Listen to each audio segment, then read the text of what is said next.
Prostate हम एक accessory sexual organ मानते हैं जो कि सिर्फ मेल्स में पाया जाता है। इसका बेसिक जो फंक्शन होता है ये एक पीएसए एक एंजाइम है जो कि एक्सक्रीट करते हैं जो सीमन को लिक्विफाई करता है। मेल्स में हम देखें तो सेकंड कॉमन कैंसर है आफ्टर द स्किन कैंसर।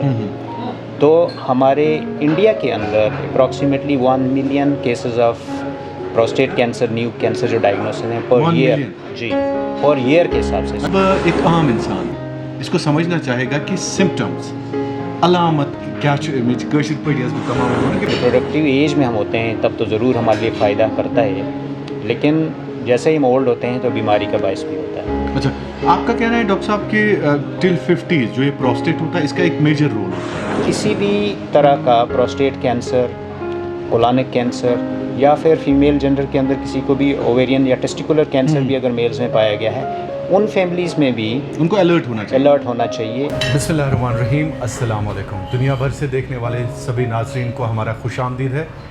नाज़रीन, आज एक मरतबा फिर हम बात करेंगे एक मुमताज़ मारूफ यूरोलॉजिस्ट से जो न सिर्फ मुल्क में बल्कि बैरून ममालिक में भी लोगों का इलाज मुआलजा करते हैं।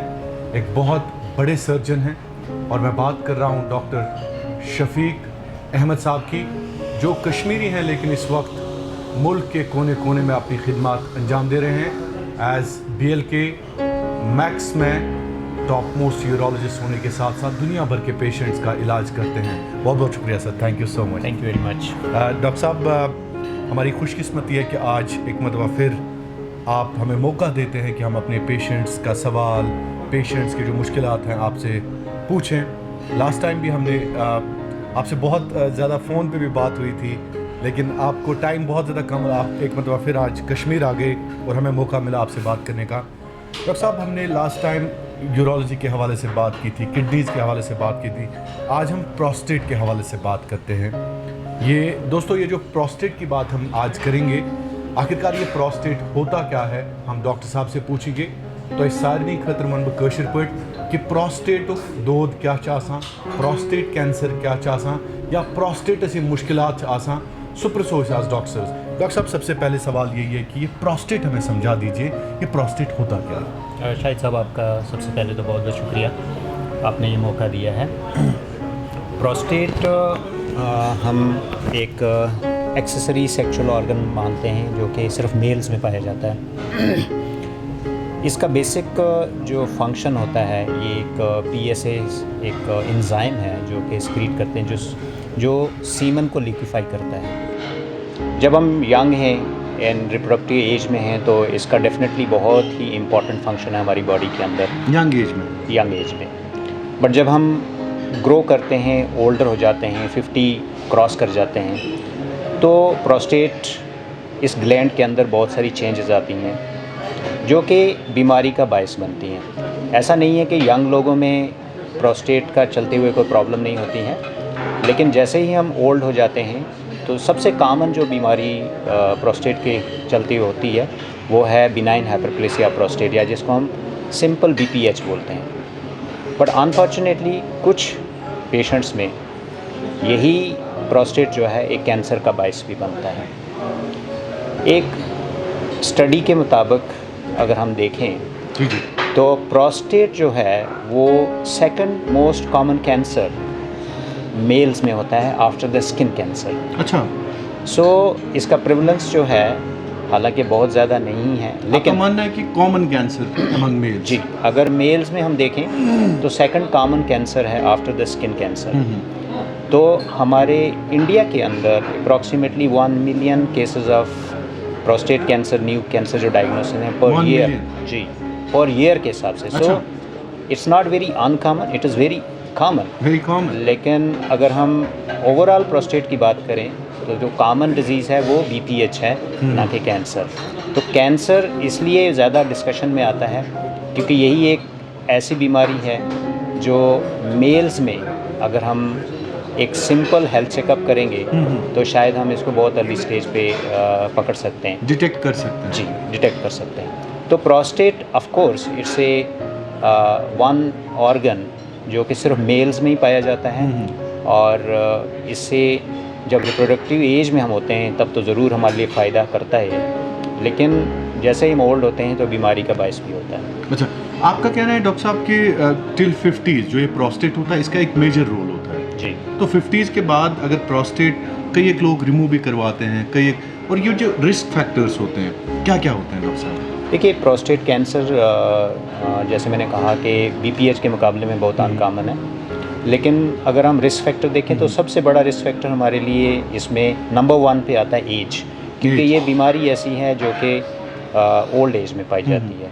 सो इसका मतलब जो प्रोस्टेट कैंसर है अराउंड 55 ईयर की एज के ऊपर ही होता है। हालांकि ऐसा नहीं है बिल्कुल, बहुत सारे दुनिया के अंदर ऐसे केसेस होंगे जो मैंने खुद भी ट्रीट करे हैं, जो 50 साल की उम्र के नीचे भी हमने प्रोस्टेट कैंसर को ट्रीट किया है, लेकिन that's not very common. Age is a risk factor इसके लिए।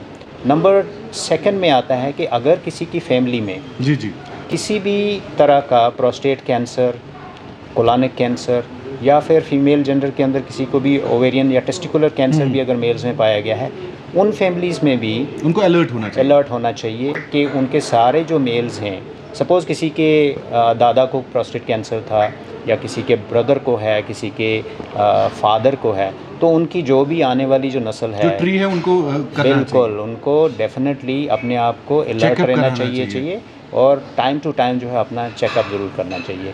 ये तो रहा कि भाई फैमिली हिस्ट्री बहुत स्ट्रांग है when it comes to the prostate cancer. तीसरा है कि इसमें एथनिसिटी भी आती है, जैसे मैं सपोज़ अमेरिकन्स और अफ्रीकन्स जो ब्लैक रेस है, उसमें इसकी जो इंसिडेंस है वो ऑलमोस्ट 2.5 टाइम्स है compare to the Asian race. You mean से मोर जी, जो अफ्रीकन्स एग्जैक्टली। तो इसका मतलब ये जेनेटिक फैक्टर्स में भी होता है। एक और चीज़ बहुत देखी गई है कि prostate cancer high influential families में आता है। High influential family? जी, इसका मतलब ये हो गया, आपका मतलब है कि अमीर जो लोग होते हैं? जी, इसका मतलब ये हो गया कि कहीं ना कहीं इसका प्रोस्टेट का जो अगर हम एटियोलॉजी की बात करें तो हमारा diet and lifestyle So that also matters. सो ये देखा गया है कि अगर आपका जो हाई फैटी डाइट है और आपका लाइफस्टाइल अच्छा नहीं है तो प्रोस्टेट कैंसर आपको ज़्यादा चांसेस ज़्यादा हैं compare to the normal population. Doctor साहब, चूँकि आपने रिस्क फैक्टर्स की बात की या प्रोस्टेट कैंसर को आपने एक्सप्लेन किया, लेकिन अब एक आम इंसान इसको समझना चाहेगा कि सिम्टम्स अलामत क्या अमिच कशिर पढ़ी बह तमाम वन कि प्रोस्टेट कैंसर से डॉक्टर शफीक साहब जो एक मुमताज़ मुल्क भर के एक टॉप मोस्ट यूरोलॉजिस्ट हैं, रोबोटिक सर्जन हैं। डॉक्टर साहब, ये बता दीजिए हमें, एक आम इंसान को कैसे पता चलेगा, क्या 50 के बाद ही उसको शफीक साहब के पास आना है या उससे पहले भी बात करनी है आपके साथ? ये अनफॉर्चुनेटली प्रोस्टेट के जो सिम्टम्स हैं वो चाहे BPH के हों या फिर प्रोस्टेट कैंसर के हों, ये अर्ली स्टेज में कोई सिम्टम्स नहीं होते हैं, बिल्कुल भी नहीं। इसीलिए बहुत इम्पॉर्टेंट है कि अपना हेल्थ चेकअप में बार बार हमेशा हर अपनी टॉक में, चाहे वो किसी भी लेवल पे हो, तो सिर्फ हमेशा यही बोलता हूँ कि प्रोस्टेट कैंसर या BPH का डिटेक्ट होना at a very early stage is very difficult, क्योंकि शुरुआत के जितने भी डिज़ीज़ के सिम्टम्स हैं वो बिल्कुल होते ही नहीं हैं, बिल्कुल यानी कि बहुत बारी ऐसा होता है कि आप पेशेंट अनरिलेटेड किसी चीज़ के लिए ब्लड टेस्ट करता है और उसका ब्लड जो PSA है वो एबनॉर्मल आता है, तो अर्ली स्टेजेस में इसके कोई सिम्टम्स नहीं हैं। हावेवर जब हम जैसे जैसे डिज़ीज़ एडवांस हो जाए तो उस समय में पेशेंट्स को डिफ़िकल्टी होती है यूरिन पास करने में, कभी कभी यूरिन में ब्लड आ सकता है, कभी इजैकुलेशन के थ्रू जो सीमन है उसमें ब्लड हो सकता है, और बहुत एडवांस स्टेज में प्रोस्टेट कैंसर जो है वो बैक पेन, बोनी पेन, इन चीज़ों के साथ ही प्रेजेंट कर सकता है। बट अनफॉर्चुनेटली दो सिम्टम्स आर वेरी लेट, इसीलिए प्रोस्टेट के लिए अर्ली सिम्टम्स को डिटेक्ट करने के लिए हमेशा हमको बिल्कुल क्लिनिकली आप बिल्कुल भी उसको या सिम्टोमेटोलॉजी के हिसाब से डिटेक्ट नहीं कर सकते हैं। That's why there is a role for screening. तो हम लोग को हेल्थ चेकअप में जो अपना टेस्ट हैं वो ज़रूर करने चाहिए to detect it at a very early stage. अगर हम इनको अर्ली स्टेज पे प्रोस्टेट कैंसर को पकड़ दें तो उसके जो ट्रीटमेंट रिजल्ट्स हैं वो हाईली सक्सेसफुल होते हैं। तो डॉक्टर साहब, आपका कहना यह है कि इन केस डॉक्टर साहब वन कि अगर एक लकटिस पेशाब से खून ही या सीमेन के साथ खून आएगा या बैक पेन होगा आपका, या खुदा न ख्वास्ता आपको जो है यूरिन पास करते करते आपको मुश्किल होगी, तो आपको अलर्ट होना चाहिए और आपको डॉक्टर साहब के पास जाना चाहिए। डॉक्टर साहब, अब आती है डायग्नोस की बात और ट्रीटमेंट की बात। तो इसका मतलब ये है कि हम अपने नाज़रीन को बताएं कि घबराने की कोई भी ज़रूरत नहीं है। जी बिल्कुल नहीं। बेसिकली जैसे मैंने कहा कि जितने भी सिम्टम्स हमने अभी अपने सुनने वालों को बताए जी हैं, जी। इन सिम्टम्स का ये बिल्कुल भी मतलब नहीं है कि आपको प्रोस्टेट कैंसर है। जैसे मैंने इसका कहा मतलब कि बिल्कुल भी ये नहीं है। बिल्कुल नहीं, क्योंकि जैसे मैंने कहा कि the common problem is BPH। However, जब भी कभी इस तरह के प्रोस्टेट के सिम्टम्स हों तो एक पेशेंट को ज़रूर सर, ये अपने BPH डॉक्टर थोड़ा सा एक्सप्लेन जी करें प्लीज़। BPH हम जैसे शॉर्ट टर्म में बोलते हैं, इसका मतलब है कि benign hyperplasia of prostate. Okay. तो ये भी एक प्रोस्टेट का, यानी कि सिर्फ नॉर्मली उम्र के हिसाब से जब हमारा प्रोस्टेट ग्लैंड इनलार्ज हो जाता है तो प्रोस्टेट ग्लैंड के इनलार्जमेंट के कारण भी ऐसे सिम्टम्स आते हैं। पेशाब का बार बार जाना, पेशाब रुक जाना, या कभी उसमें भी ब्लड आ सकता है। ये सारे सिम्टम्स जो हैं BPH के और प्रोस्टेट कैंसर कॉमनली शेयर करता है। जब भी कभी किसी पेशेंट के लिए इस तरह के सिम्टम्स हों तो ये बहुत लाजमी बनता है एक क्लिनिशियन के लिए, एक यूरोलॉजिस्ट के लिए, कि वो ये तय तक जाए कि क्या पेशेंट का PSA टेस्ट जो है वो नॉर्मल है कि नहीं है। PSA एक प्रोस्टेट स्पेसिफिक एंटीजन है, एक एंजाइम है जो कि नॉर्मली प्रोस्टेट ग्लैंड के जो ग्लैंड्स होते हैं उसमें से स्क्रीट होता है। लेकिन जो कैंसरस सेल होते हैं वो बहुत लीकी होते हैं, यानी कि उनसे जो PSA रिलीज़ होगा वो ज़्यादा मात्रा में होगा, ज़्यादा क्वांटिटी में होगा, और ब्लड में आपका लेवल जो है वो ज़्यादा होगा। तो इसीलिए जब भी अगर आपका PSA जो है वो हाई हो तो हमको अलॉन्ग विद द सिम्टम्स, जो आपके यूरिनरी सिम्टम्स हैं, इनके साथ में अगर कोई पेशेंट हो तो हमें एक स्टेप और आगे जाके उसको इवैल्यूएट करना होता है कि क्या ये पेशेंट वाकई में प्रोस्टेट कैंसर का है या नहीं है। अब अगर सपोज़ हमें ये डाउट मिलता है कि वाकई में ये डाउटफुल PSA है और सिम्टम्स पॉइंट करते हैं towards the prostate cancer, age है पेशेंट की वैसी, तो सेकंड इंडिकेशन हमारा एक रेडियोलॉजिकल कोई टेस्ट होता है जिसमें आपका MRI टेस्ट होता है। जब हम उसमें देखते हैं, अगर MRI में हमको ये डेफिनेटली कंफर्म हो जाए कि there is some problem in the prostate, doubtful nodule है, कोई ऐसी चीज़ है जिसके लिए हमें और फर्दर बढ़ना है, तो एक छोटा सा टेस्ट है जिसको हम लोग प्रोस्टेट बायोप्सी बोलते हैं। वो एक नीडल टेस्ट है प्रोस्टेट से, बिल्कुल आपको OPD बेसिस पे ये टेस्ट हो जाता है और आपका डायग्नोसिस 100% उससे कंफर्म हो जाता है कि वाकई में किसी को प्रोस्टेट कैंसर है या नहीं है। सो अल्टीमेटली अगर हम देखें तो देखिए, ये पहली बात तो प्रोस्टेट कैंसर सिम्टम ही नहीं देता। दूसरा, आपके जो टेस्ट हो रहे हैं वो 100% आपको कंफर्म नहीं करते। हाउएवर, वो आपको गाइड करते रहते हैं कि आप थोड़ा थोड़ा आगे बढ़िए, one step forward and then reach to a diagnosis. So ultimate diagnostic, जिसको गोल्डन टेस्ट बोला जाता है, वो प्रोस्टेट बायोप्सी है। वही डायग्नोस करेगा कि किसी फाइनल को वहीं पे पता चलता है। एब्सोल्युटली। तो सर, ये जो कैंसर है इसका, इसे हम जेंटल कैंसर कहें या डेंजरस है? नहीं, प्रोस्टेट कैंसर एक वाइड ऐसा कैंसर है जो फैलता नहीं है, जो आपको अगर सपोज़ स्टेज 1 और स्टेज 2 में आपको डायग्नोस हो गया और उसका अगर ट्रीटमेंट हो गया तो आपका 100% क्योर रेट है। 100%। Absolutely, I am saying this with a responsibility कि अगर आपका स्टेज 1 एंड स्टेज 2 पे प्रोस्टेट कैंसर डायग्नोस होता है, योर सर्वाइवल इज़ 100%। अब साइंस में सर्वाइवल हमारा ईयर्स के हिसाब से होता है, कुछ का 5 ईयर्स हम देखते हैं, कुछ का 10 ईयर्स देखते हैं। जब हम 5 ईयर सर्वाइवल देखते हैं, इट इज़ 100%।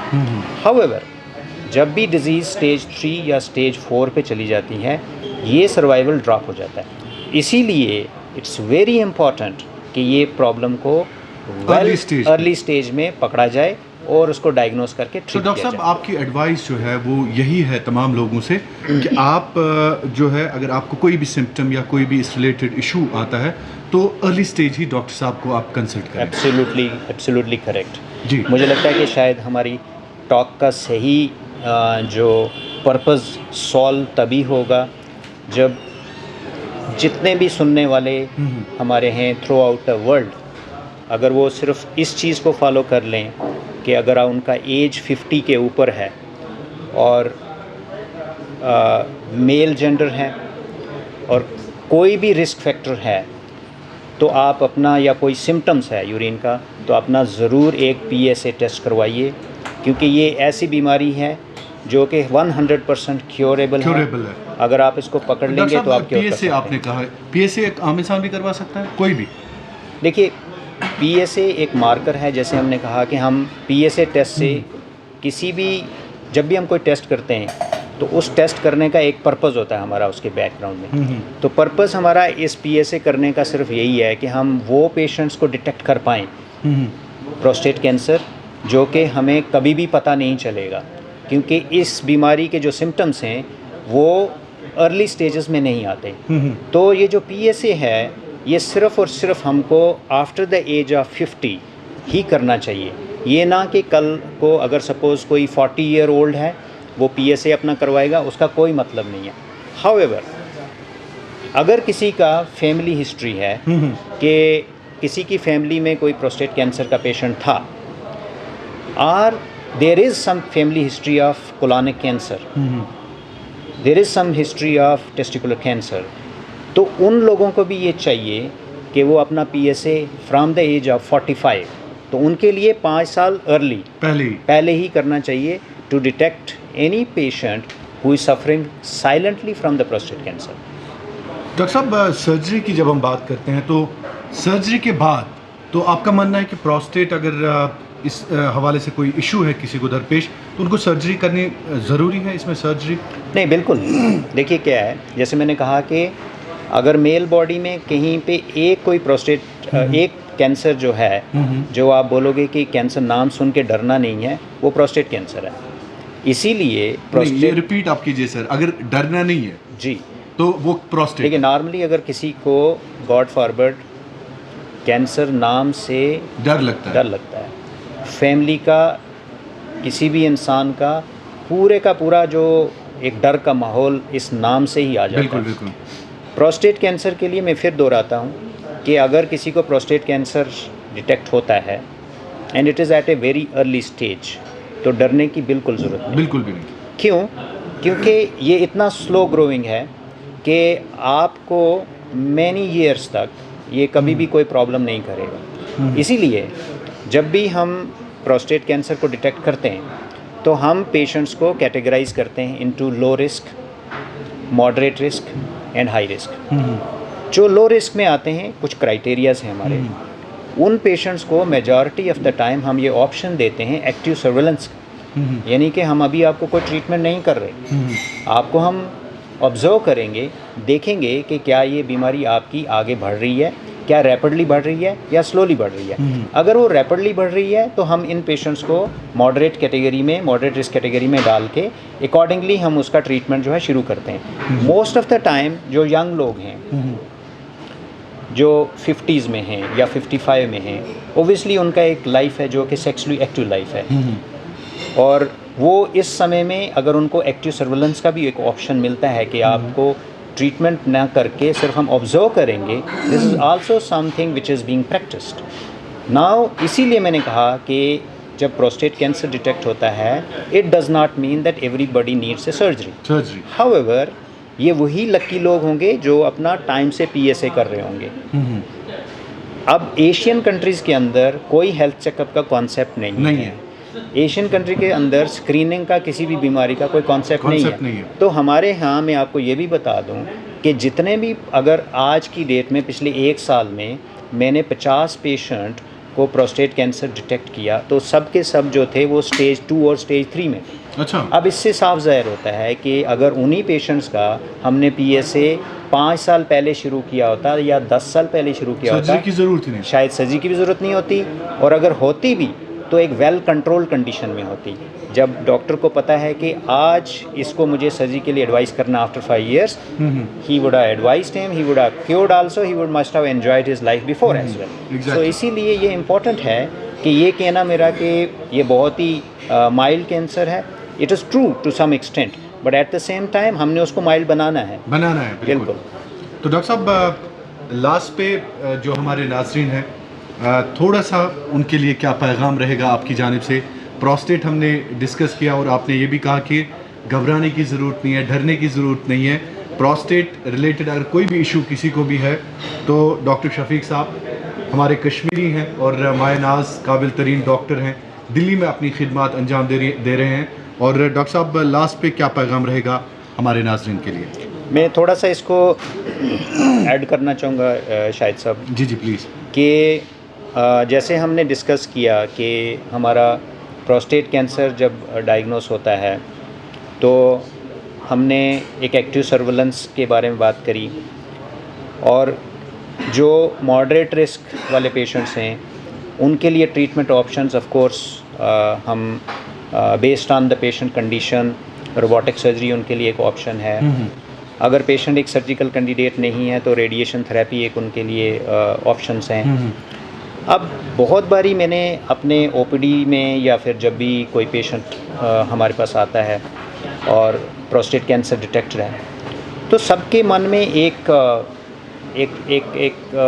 फेयर फैक्टर होता है कि प्रोस्टेट जब निकल जाएगा obviously it's something which is related to the sexual activity. It is something which is related to our urinary control. ये सवाल मैं भूल गया था।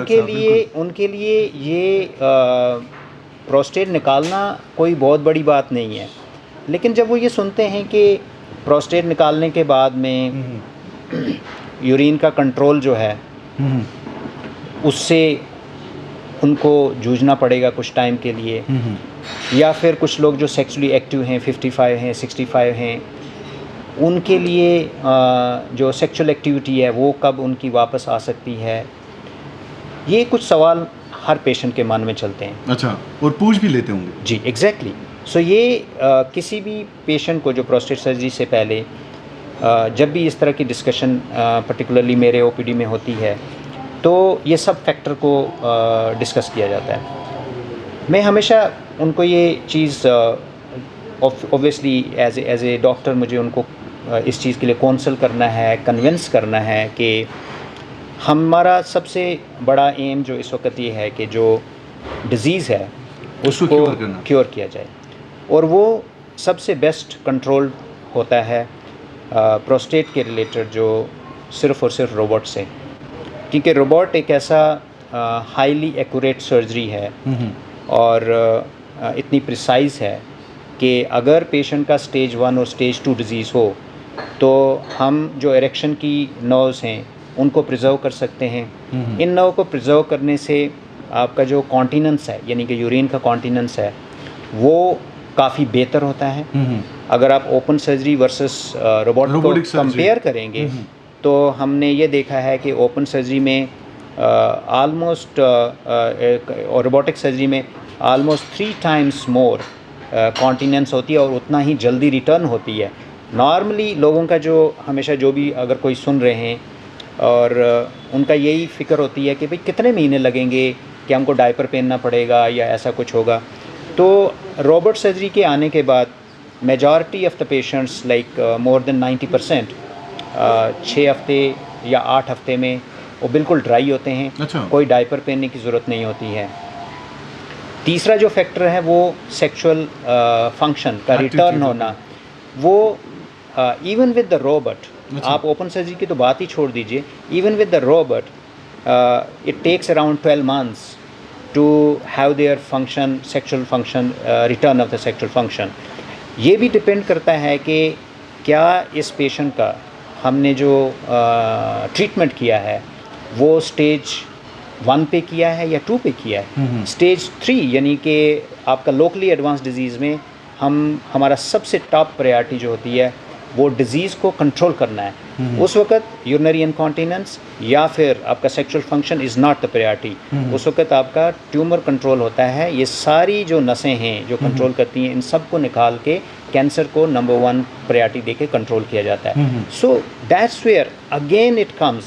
सो माई मैसेज कि अगर हम लोग को इस डिज़ीज़ को 100% क्योर करना है और वो रोबोटिक सर्जरी का हमने उसका फ़ायदा उठाना है तो उसके लिए सिर्फ़ और सिर्फ आपको PSA test after the age of 55 till you are 75 आपको करना होगा। तभी आप इस बीमारी को स्टेज 1 या स्टेज 2 पे पकड़ पाएंगे जी। और ये सारी चीज़ से बीमारी से मुक्त होकर 100% अपने आप को क्योर कर डॉक्टर साहब पाएंगे। बहुत बहुत शुक्रिया। लेकिन लास्ट पे अगर कोई आपसे रब्ता करना चाहे, चूँकि आप कश्मीरी डॉक्टर लेकिन दिल्ली में आप हैं, तो उनको बता दीजिए कि आखिरकार एड्रेस क्या है और कहाँ पे आना पड़ेगा उनको। शायद ओपीडी भी आप देखते हैं यहाँ पे। जी, बेसिकली शायद साहब मैं कश्मीर में जो ओपीडी है, शायद मेरे जो 29 दिन तो दिल्ली में है, जी, जी, जी। जो 30वां दिन मेरा इधर होता है, ये मेरे लिए सबसे ज़्यादा इम्पोर्टेंट है और जी, बहुत जी। ज़्यादा मुझे दिल के करीब है। तो मैं श्रीनगर में एक ओपीडी हर महीने में होता है and it's been going on since almost 14 years. अच्छा। जी, सो जितना भी 13-14 साल हो गए मुझे दिल्ली में प्रैक्टिस करते हुए। जी, जी। So I have been doing this regularly whether it's any whatsoever, like कोई भी सीज़न You है, don't कोई forget. भी I You don't don't forget. forget. Exactly. So I come on a regular basis here और अल्हम्दुलिल्लाह मुझे ये कहते हुए काफ़ी अच्छा फील हो रहा है कि मैंने कश्मीर से यानी कि सैकड़ों पेशेंट्स को robotic prostatectomy, robotic partial nephrectomies and transplant सब किए हैं and I am extremely happy about that कि जो टेक्नोलॉजी हमारे JNK में अवेलेबल नहीं है, उसके लिए अगर कोई पेशेंट मेरे पास आना चाहे तो वो BLK मैक्स हॉस्पिटल दिल्ली है जहाँ मैं प्रैक्टिस करता हूँ। तो इंशाल्लाह we will be will take care of him इंशाल्लाह। Thank you thank you so much, thank you very much, thanks a lot. Thanks for your time. Thank you. आप आज कश्मीर आए तो बहुत बहुत शुक्रिया आपका भी। दोस्तों, ये प्रोग्राम देखने के लिए हम कोशिश करें कि डॉक्टर शफीक साहब के साथ हम रेगुलरली ये प्रोग्राम करें ताकि आपकी सेहत जो है वो ठीक रहे। ख़ासकर यूरोलॉजी के हवाले से जितने भी इश्यूज़ आपको दरपेश है वो उस हवाले से हम बात करें। BLK मैक्स हॉस्पिटल में डॉक्टर शफीक साहब एज सर्जन वहाँ पे काम कर रहे हैं, यूरोलॉजिस्ट काम कर रहे हैं और HOD हैं वहाँ पे। और अगर आप भी डॉक्टर साहब से रब्ता करना चाहते हैं तो स्क्रीन पर दिए गए नंबरात के ज़रिए आप डॉक्टर साहब से, इनकी टीम से रब्ता कर सकते हैं। बहुत बहुत शुक्रिया आपका। अल्लाह आपका हामी और नासिर।